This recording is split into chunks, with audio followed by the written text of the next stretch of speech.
Bonjour à vous mes très chers amis, ravi de vous retrouver sur la chaîne Fatmir Football, la chaîne du foot féminin qu'on aime tellement. Donc je compte sur votre soutien, sur votre support pour faire grossir la chaîne. Mettez-moi des pouces, abonnez-vous, mettez des commentaires, partagez la vidéo, faites quelque chose, ça sera une toute petite action à faire de votre côté mais une grande action militante pour le foot féminin qui en a tellement besoin. On fait la promotion du foot féminin et on a besoin de votre concours, vous le savez.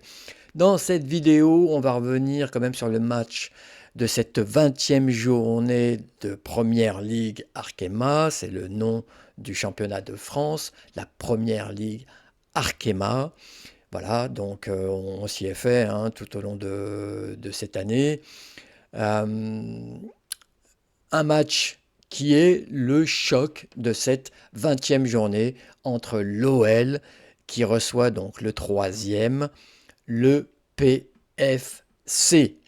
Donc on va voir au travers de cette vidéo, donc on va décrypter un petit peu le match, hein. Vous savez comment ça se passe, schéma tactique, on parle des enjeux, on déroule le fil du match et restez bien avec moi jusqu'à la fin. Comme d'habitude, à la fin, on attribuera les notes aux joueuses qui sont ressorties dans ce match. Trêve internationale oblige, Joe Montemurro, le coach lyonnais, a procédé à un remaniement donc, de son effectif. Il faut quand même ménager les organismes. On est dans une période où les filles, les footballeuses jouent beaucoup, donc il faut les ménager, bien évidemment, tout en gardant quand même, en entretenant une certaine dynamique, un rythme qui est tellement important quand vous jouez le très haut niveau. Bon, ce remaniement n'est pas si spectaculaire. Voilà, ne s'est pas fait dans les grandes largeurs. Il a gardé quand même la plupart des joueuses qu'il titularise la plupart du temps donc sur ce terrain, au coup d'envoi.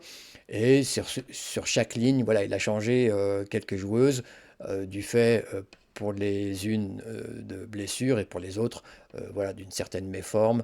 Euh, les Lyonnaises ont été énormément sollicitées durant l'intervalle international. Il y en a beaucoup parmi elles qui ont marqué, donc qui ont beaucoup joué, beaucoup de minutes avec leur sélection, et Jean Montemuro en a tenu compte. Après, moi, par rapport à ça, je suis pas très chaud pour remanier une équipe après la trêve internationale. Les joueuses, quand vous avez votre noyau de 11 à 14 joueuses, il faut rester là-dessus. En tout cas, ça, c'est mon avis. Voilà, garder les mêmes joueuses d'un match à l'autre, entretenir une dynamique positive, hein, bien évidemment, entretenir les automatismes entre les joueuses, voilà, travailler encore et encore sans relâche les circuits, qu'ils deviennent préférentiels dans l'équipe, qu'on sache comment jouer par rapport à telle ou telle configuration de match pour qu'il n'y ait pas de surprise et qu'on ait des atouts à faire valoir, des arguments à faire valoir euh, par rapport à n'importe quelle équipe qu'on pourrait rencontrer. Donc pour moi, ça c'est très important. Pour en revenir donc au match contre le PFC, euh, Joe Montemurro est reparti sur son 4-3-3. Donc on en a l'habitude. Maintenant, le 4-3-3, pourquoi? Parce que c'est le schéma qui offre la possibilité à une équipe à la fois d'être dangereuse offensivement, mais aussi d'avoir la sécurité défensive. Voilà, le déséquilibre qu'on peut connaître dans certains schémas tactiques, euh, par exemple le 3-4-3, que j'aime beaucoup, mais c'est un schéma qui doit être animé par des joueuses qui ont l'habitude. Quand vous êtes dans un 3-4-3, vous êtes déséquilibré au niveau offensif parce que vos pistons ont tendance à monter et derrière, ça crée des espaces pour les équipes qui récupéreraient le ballon, ça créerait des espaces sur les côtés et ça peut voilà, apporter énormément de problèmes aux équipes qui sont dans ce schéma tactique-là. Joe Montemuro a ce schéma raisonné. voilà, qui lui permet, encore une fois, qui permet à son équipe de se projeter en grand nombre devant et en même temps d'avoir quand même une assise défensive digne de ce nom. Donc le 4-3-3, après, on retrouve les mêmes joueuses, je l'ai dit tout à l'heure, il y a eu un changement sur chaque ligne. Sombat, donc Alice Sombat, à la place de Wendy Renard qui était blessée. Donc c'est ce que j'avais prévu dans mes vidéos précédentes sur les matchs de l'équipe de France. On ne l'a pas vu. J'avais pressenti que c'était à cause d'une gêne, et visiblement c'est ça. Une gêne qui a fait que Wendy Renard a été écartée de la sélection durant la trêve internationale et qu'elle ne peut pas jouer ce match. Il ne faut pas oublier qu'il y a quand même un match très important dans une semaine contre Arsenal et qui n'est pas moins que la demi-finale de la Ligue des Champions. Donc on peut pas... Enfin, c'est tout à fait logique plutôt que Wendy Renard soit ménagée et ne joue pas donc ce match contre le PFC. Étant entendu que l'OL a déjà assuré sa première place, donc on ne va pas tenter le diable non plus. Devant, donc au milieu de terrain, on a Van de Donk qui a aussi connu pas mal de blessures et qui est en convalescence et qui revient, qui a marqué d'ailleurs aussi en sélection, donc qui revient plutôt bien. Euh, Joe Montemurro a jugé qu'il était temps pour elle d'être titularisée en milieu de terrain. C'est bien qu'ils mettent tout le monde sous pression. Van de Donk à la place de Lindsay Ips Oran, l'internationale américaine, donc qui a dû se déplacer, qui a eu ses 2 matchs contre le Brésil avec la sélection américaine. Donc voilà, on est aussi dans le ménagement de la joueuse. Et puis devant, Eugénie Le Sommer, qui gratte des minutes par-ci par-là, et qui remplace donc au pied levé Melchi Dumornay, qui a été très sollicité durant la trêve internationale, qui a marqué un but aussi d'ailleurs. Je ne sais plus contre quelle équipe, bon, peu importe, et qui n'était pas présente au coup d'envoi pour ce match, qui n'était même pas sur le banc d'ailleurs, pour le match contre le PFC. En face, Sandrine Soubeyran, elle, a aussi son schéma tactique, donc un 4-2-3-1 qui lui permet d'être en 4-5-1 en phase défensive, donc avec les mêmes joueuses, là aussi il n'y a pas de surprise, donc cette défense à plat, Bogert, Davis, l'américaine, Ould Ossine, donc la joueuse qui sort du centre de formation du Paris Saint-Germain, et Ndongala, l'international française, qui anime la ligne défensive. Un milieu de terrain, donc un double pivot Corboz-Korosek, la Slovène, donc Korosek, et puis l'américaine Corboz. Et puis devant, en numéro 10, l'inamovible Gaëtan Tinet. Gaëtan Tinet, donc, dont on sait que c'est sa dernière saison, après une retraite bien méritée. Le monument, un des monuments du football français qui a été aussi célébré quelque part au Groupama Stadium. Ça m'a fait plaisir. C'est vrai qu'il y a eu énormément de matchs, de joutes, on va dire, euh, tant sur le terrain entre Juvisy et maintenant le PFC et l'OL, que dans la coulisse où on sait que c'était 2 visions du football qui s'affrontaient, entre le Juvisy PFC qui défendait un petit peu l'amateurisme face à l'ogre lyonnais qui défendait lui le professionnalisme. On avait vraiment 2 visions du foot qui se sont entrechoquées, on va dire, pendant presque 2 décennies. Gaëtan Tinet était vraiment la figure du proue de l'amateurisme dans le football. Elle a toujours défendu cet aspect-là par rapport au professionnalisme exacerbé qu'avait mis en place Jean-Michel Aulas avec son équipe, avec sa section féminine de l'Olympique Lyonnais.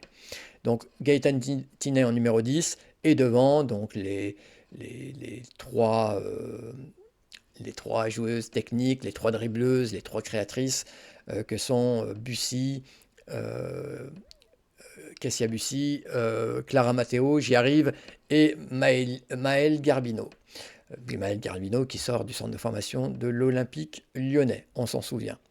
J'ai pas parlé des gardiennes. Les gardiennes, donc il y a la gardienne chilienne Christiane Handler dans les cages de l'Olympique lyonnais. En face, vous avez la gardienne nigériane Nadozi, donc pour garder donc les cages du PFC. Voilà pour les schémas tactiques.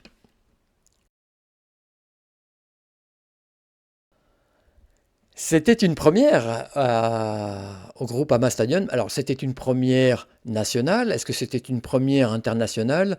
En fait, pour la première fois, le public pouvait venir avec son animal domestique, son chien ou ses chiens, peu importe, au Groupama Stadium.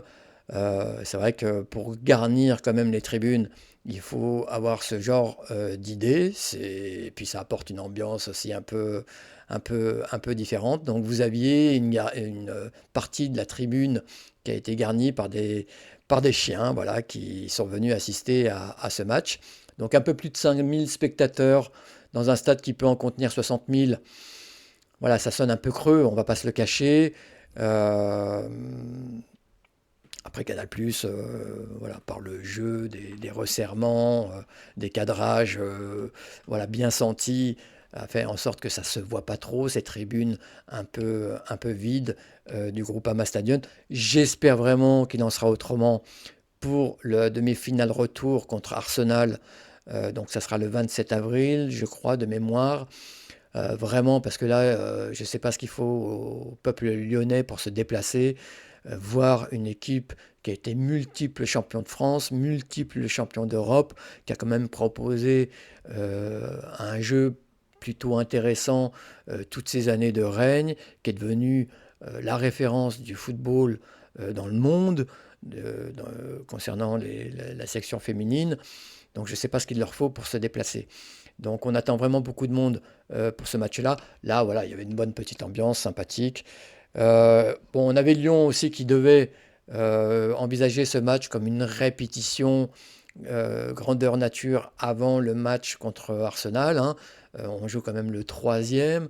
Euh, le PFC qui a des arguments à faire valoir. Voilà, donc, et puis le PFC, lui, c'est clair et net aussi, espérait quand même une bonne opération au travers de ce match, au moins rafler un point pour continuer à prétendre à garder cette troisième place qualificative pour les playoffs. Donc ça avait un avant-goût de playoffs, hein, puisque le PFC a la possibilité aussi concrète de glisser sur la quatrième place. Dijon revient très fort. Dijon, en gagnant son match contre Saint-Etienne, revient à 2 points du PFC au coup d'envoi. Et le PSG, lui, a fait le spectacle en prenant 7 points d'avance sur le PFC. Donc si le PFC ne prenait pas de points, la deuxième place, c'était fini. Et il aurait fallu vraiment lutter pour garder cette troisième place, en sachant que le PFC va rencontrer Fleury, qui est aussi dans la course, à la troisième place, et Dijon, donc pour la dernière journée. Donc il restera plus que 2 journées après la 20e journée, hein. Il y a 22 journées dans le championnat de France, donc on en est à la 20e. Donc il restera, après le match contre le L, 6 points à prendre pour ces 3 équipes, donc PFC, Dijon, Fleury, qui vont se rencontrer. Donc ça, c'est plutôt pas mal pour le suspense. Donc voilà, pour le PFC, essayer de glaner au moins un point dans ce match. Un match de ouf, qui n'était pas ouf, hein. Loin de là. Alors je sais, ça vole pas très haut, désolé, j'ai du mal à exceller dans les jeux de mots en ce moment. On essaiera de faire beaucoup mieux la prochaine fois. Bon, le contexte après s'y prête, hein. C'est vrai que cette assistance de Clébar venu assister donc à ce match, franchement, je n'ai pas sauté au plafond en voyant le match. J'étais vraiment déçu. Cette rencontre entre le premier et le troisième, qui était censé, je l'ai dit dans les enjeux, être une répétition générale avant le match contre Arsenal. Si on joue, enfin, si l'Olympique lyonnais joue de cette façon-là contre Arsenal, je leur donne pas cher, je donne pas cher de leur peau face quand même à une équipe qui est, on en parlera en temps et en heure, qui est, je pense, sous-estimée, mais qui est vraiment redoutable, avec des joueuses redoutables. Bon, on verra ça en temps et en heure. Pour revenir sur le match, bon, on va quand même essayer de sortir les points positifs de la part de l'Olympique Lyonnais pour espérer quand même. Euh, Déjà du côté du PFC, j'ai trouvé que l'équipe était vraiment très craintive. On sent que c'est plus que du respect que cette équipe a envers l'OL. Il y a quand même une forme de crainte, ça s'est senti tout au long de la première mi-temps. Pourtant, Sandrine Soberan était là à crier, à ordonner à ses joueuses de monter plus haut, de presser plus haut.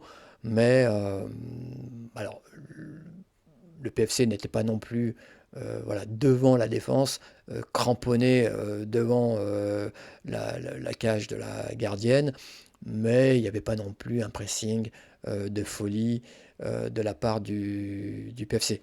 A contrario, l'Olympique lyonnais, lui, a mis énormément de pressing. Après, c'est très haut, a récupéré les ballons très haut. Donc ça, c'est une bonne chose. La deuxième bonne chose, c'est quand même les coups de pied arrêtés. On sait que c'est une arme redoutable dans l'arsenal de l'Olympique lyonnais, qui sait très bien utiliser cette arme à bon escient. Ça a été le cas donc dès la 15e minute avec ce corner tiré par Jennifer Marozan, avec ce centre millimétré sur la tête décroisée de Damaris Eguirola, l'internationale hollandaise, la milieu de terrain, qui a marqué donc et ouvert le score dans ce match. Mais après, que dire? Ça a été vraiment le néant en termes d'occasion. Ce qu'on peut dire, j'ai quand même des stats, c'est que à la 35e minute de la première mi-temps, l'Olympique lyonnais s'était fait 114 passes dans le camp adverse, alors que le PFC, lui, ne s'était fait que 61 passes dans le camp de l'Olympique lyonnais. Donc là, on passe du simple au double. Ça montre quand même une forme de domination, mais c'était une domination stérile, puisque derrière, on a quand même une autre stat qui tombe. 3 ballons simplement négociés sur la première mi-temps dans la surface du PFC, sur visiblement un nombre quand même important de passes dans le camp adverse. On se faisait des passes dans le camp adverse, plus que l'adversaire, mais pour les transformer en situation dangereuse, en occasion de but, eh ben, c'était la croix et la bannière, si je puis dire. Donc 3 ballons simplement négociés après dans la surface, on avait vraiment du mal à toucher les joueuses devant. Alors que sur les 61 passes que se faisait le PFC dans le camp de Lyonnais, il y avait quand même 2 ballons négociés, donc quasi le même nombre que l'Olympique Lyonnais, avec enfin, moitié moins de passes que s'était fait l'Olympique Lyonnais dans le camp adverse. Voilà donc des stats qui sont quand même intéressantes et qui montrent la difficulté qu'a eu euh, l'Olympique Lyonnais à transformer donc la possession de balles en situation dangereuse. À cause de quoi? À cause euh, du défaut technique de celles qui sont dépositaires du jeu. Je pense là notamment à Marozan, par exemple, qui est passé au travers de son match techniquement. Alors, vous allez me dire, elle a fait une passe décisive. Effectivement, elle a encore ses coups de patte, Dieu merci, dans son arsenal, dans son chapeau. Cette magicienne, c'est une magicienne, elle a de la magie dans les pieds, on le sait très bien, mais on sent que cette magie perd de plus en plus de son pouvoir au fur et à mesure que les semaines passent. Elle donne l'impression d'être cramée quand même physiquement et que bah, ça a des répercussions au niveau de sa technicité. Voilà, donc Marozane qui est passé un peu au travers, Eugénie Le Sommer aussi, qui a très mal joué aussi des coups. Euh, voilà, vous avez des joueuses quand même qui ont censé avoir de la technique et qui en ont manqué cruellement dans ce match. Et puis il n'y avait pas de rythme. Donc je l'ai dit, il y a eu un pressing intense. Effectivement, Lyon récupérait les ballons, mais derrière, il n'y avait pas d'explosion, il n'y avait pas d'explosivité des joueuses, donc pas d'explosion, aucune joueuse qui partait dans tous les sens, proposait des solutions à la porteuse de balle, et donc on était sur un rythme vraiment de sénatrice où ça marchait finalement. J'ai vu beaucoup de joueuses marcher au lieu de courir et de proposer dans les intervalles des possibilités.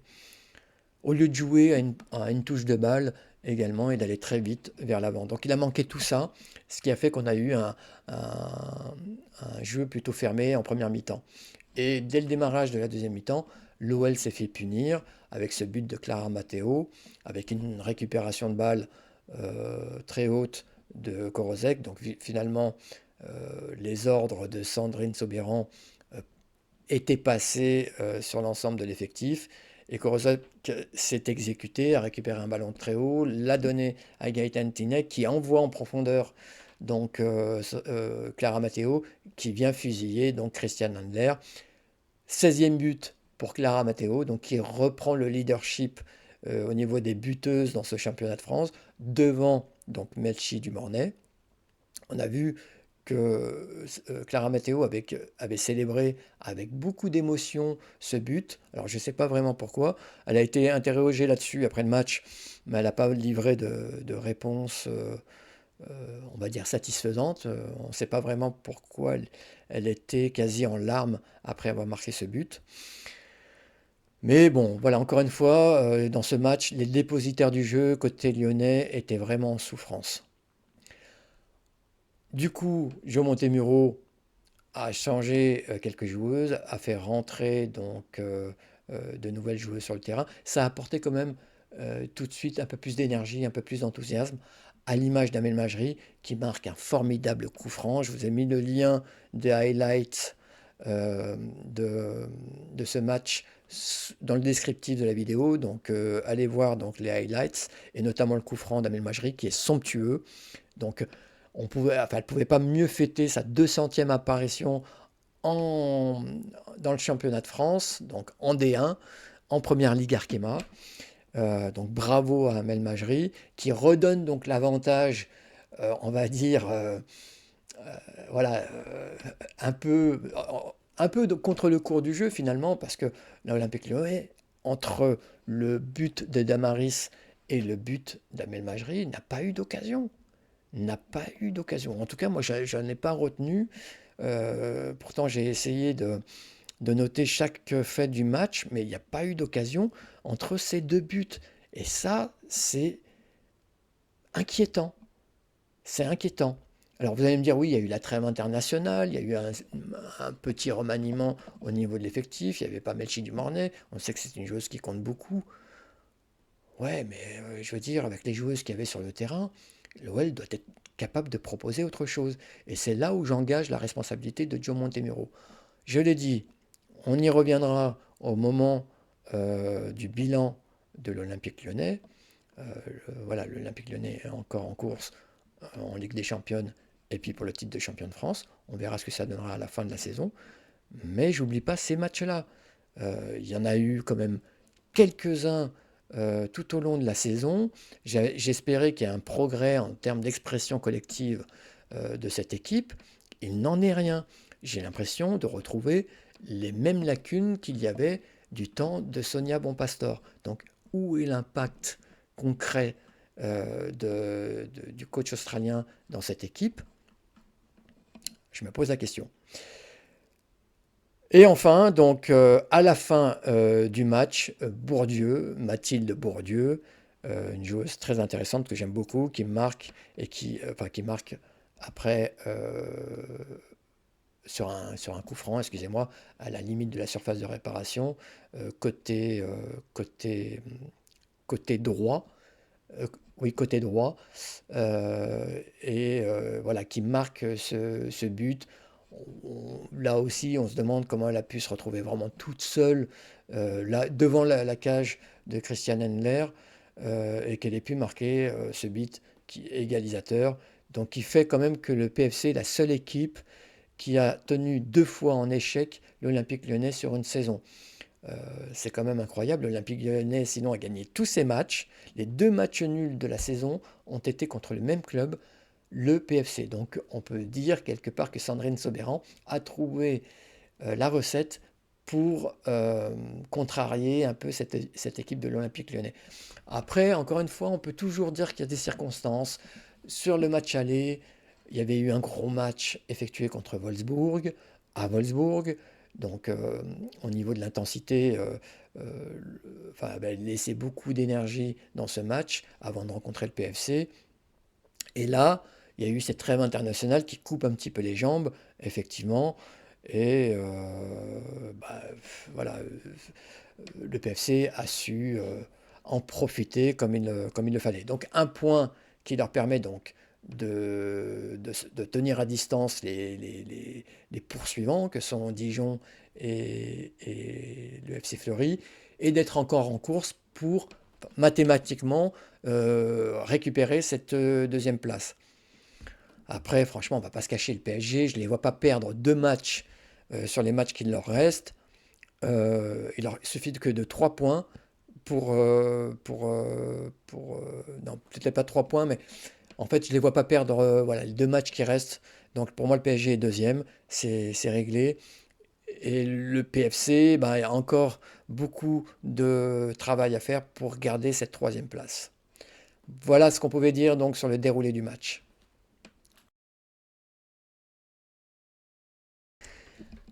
C'est l'heure du conseil de classe. On va attribuer les notes donc aux bons élèves, aux cancres également. On va ressortir en tout cas les joueuses qui ont marqué ce match de façon positive ou négative. On va démarrer par les joueuses de l'Olympique lyonnais et je vais sortir la sulfateuse pour Vididi, comme l'appelle son coach, donc Daniel Van de Donk, qui me déçoit beaucoup depuis son arrivée entre Rhône et Saône.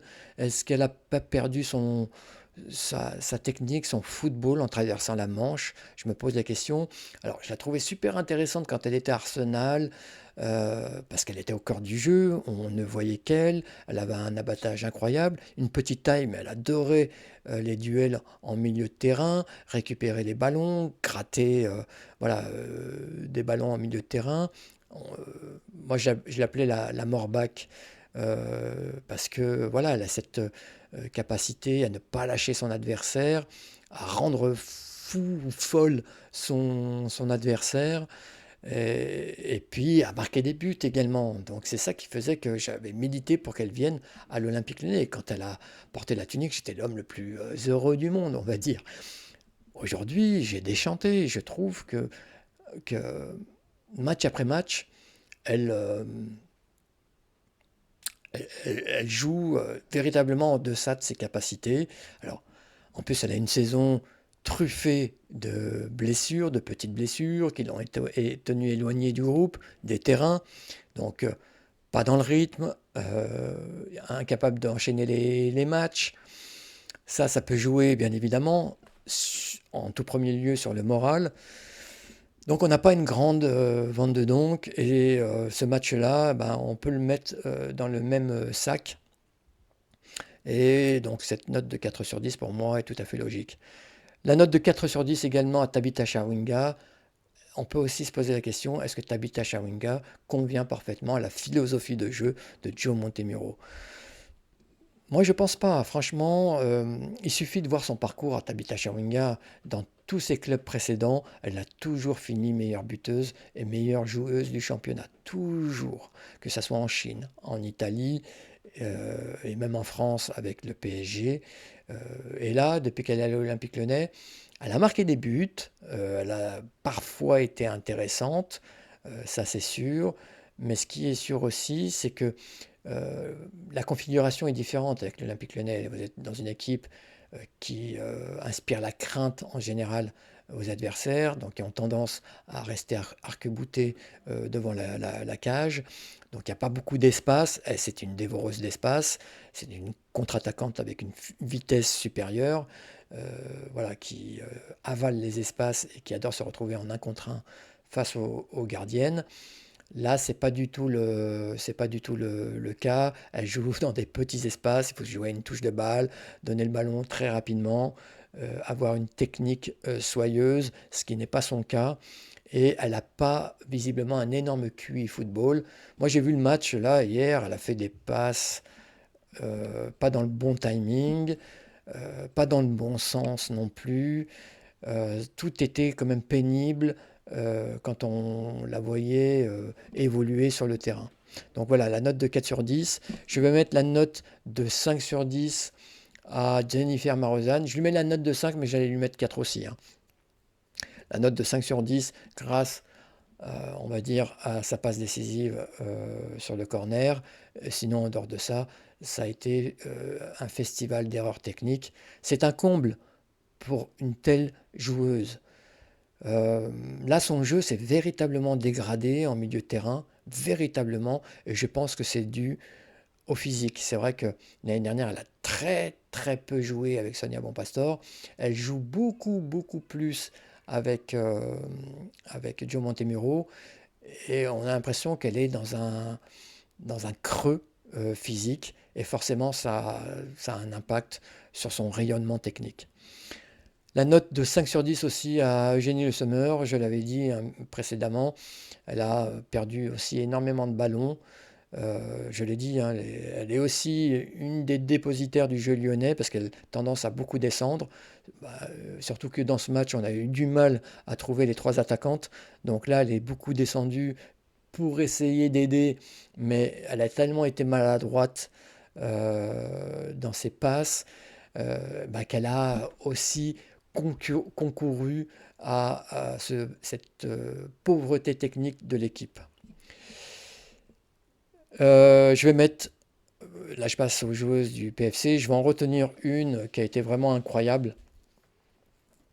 Je vais mettre la note de 9 sur 10, c'est la meilleure note pour une joueuse dans ce match, à Ndongala, donc la latérale droite du PFC qui a fait un match énorme. Alors j'ai la stat là, je l'ai piqué sur le compte X de Daniel Marquez. Je vous mettrai le lien aussi donc sous la vidéo dans le descriptif. Donc 54 ballons touchés, donc c'est la première à ce niveau-là pour le PFC. 10 duels disputés, 8 duels remportés, 4 fautes obtenues. Donc elle a été première également sur les duels remportés et sur les fautes obtenues. Donc Laurent Bonadei, il faudrait peut-être penser à cette joueuse. On sait qu'on manque de latéral digne de ce nom. On a Tiniba Samoura, voilà, mais qui est encore vraiment très tendre à ce poste. D'Almeida n'est pas faite pour jouer arrière latéral droite. Là, on a une joueuse qui est vraiment très intéressante. Alors, elle manque d'expérience au haut niveau, mais je pense que ça peut être quand même intéressant de la sélectionner et de l'emmener dans les bagages pour l'Euro. Voilà ce qu'on pouvait dire, les amis. Une dernière chose, j'ai été déçu que Joe Montemurro n'ait pas titularisé d'entrée Amel Majri. C'est une des joueuses les plus en forme de l'effectif, une joueuse qui marque des buts, qui est bien revenue après sa blessure, après sa grossesse. Il est revenu à un très très très haut niveau, il suffit de voir son coup franc encore une fois. Une joueuse qui a un bon état d'esprit, qui est très technique, qui est capable de renverser le cours d'un match. Je ne comprends pas pourquoi Joe Montemurro ne l'a pas titularisé. En l'écartant du coup d'envoi dans ce match, il lui a envoyé un message très négatif. Donc j'espère que ça n'aura pas de répercussions pour l'avenir concernant l'Olympique lyonnais, mais j'ai été vraiment très déçu de l'absence de Amel Majri dans le 11 de départ de l'Olympique lyonnais. Voilà les amis, je vous remercie. Je vais vous souhaiter une très très bonne continuation. Et puis voilà, je compte encore une fois sur vous, c'est vrai, pour que la chaîne puisse monter cap sur les 100 abonnés. Ça serait vraiment super. Et puis, bonne continuation. Va va voum!